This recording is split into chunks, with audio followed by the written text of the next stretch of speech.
Heavy rains రాష్ట్రంలో ఈ నెలంతా వర్షాలే. దేశవ్యాప్తంగానూ అదే పరిస్థితి.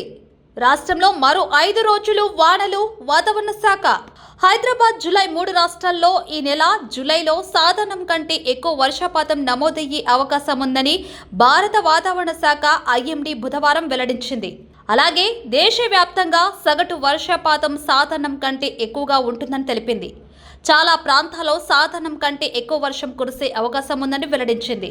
ఇక చాలా ప్రాంతాల్లో గరిష్ట ఉష్ణోగ్రతలు సాధారణం కంటే తక్కువగా ఉండే సూచనలు ఉన్నాయని వెల్లడించింది. అయితే కొన్ని ప్రాంతాల్లో సాధారణం కంటే గరిష్ట ఉష్ణోగ్రతలు నమోదయ్యే అవకాశం కూడా ఉందని హెచ్చరించింది.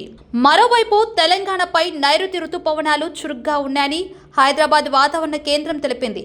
బుధవారం మహబూబాబాద్, కామారెడ్డి, భద్రాద్రి కొత్తగూడెం జిల్లాలో అక్కడక్కడ భారీ వర్షాలు కురిసినట్లు వెల్లడించింది.